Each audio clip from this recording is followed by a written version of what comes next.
Il ne reste que quelques minutes à ma vie. Au plus quelques heures, je sens que je faiblis. Mon frère est mort hier au milieu du désert. Je suis maintenant le dernier humain de la terre. On m'a décrit jadis quand j'étais un enfant ce qu'avait l'air le monde il y a très très longtemps, quand vivaient les parents de mon arrière-grand-père, qui tombait encore de la neige en hiver. En ces temps on vivait au rythme des saisons, et la fin des étés apportait la moisson. Une eau pure et limpide coulait dans les ruisseaux, où venaient s'abreuver chevreuils, orignaux. Moi je n'ai vu qu'une planète désolante, paysage lunaire et chaleur suffocante, et tous mes amis mourir par la soif ou la faim, comme tombent les mouches, jusqu'à ce qu'il n'y ait plus rien. Plus rien. Plus rien.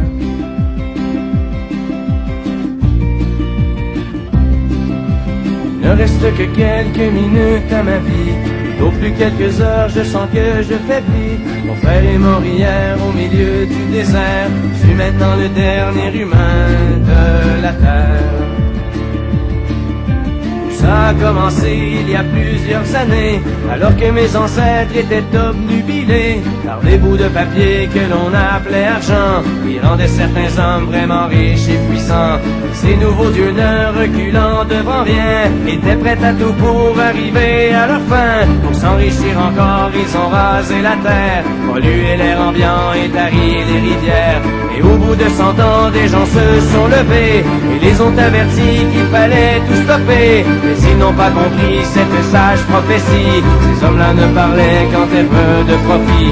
C'est des années plus tard qu'ils ont vu le non-sens. Dans la panique on déclaré l'état d'urgence, quand tous les océans ont englouti les îles et que les inondations ont frappé les grandes villes. Et par la suite, pendant toute une décennie, ce fut les ouragans et puis les incendies, les tremblements de terre et la grande sécheresse. Partout sur les visages on lisait la détresse. Les gens ont dû se battre contre les pandémies, décimés par millions par d'atroces maladies. Puis les autres sont morts par la soif ou la faim, comme tombent les mouches, jusqu'à ce qu'il n'y ait plus rien. Plus rien. Plus rien.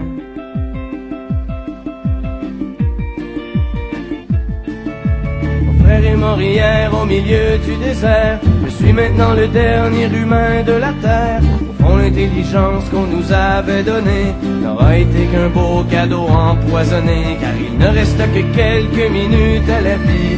Et au plus quelques heures, je sens que je faiblis. Je ne peux plus marcher, j'ai peine à respirer. Adieu l'humanité, adieu l'humanité.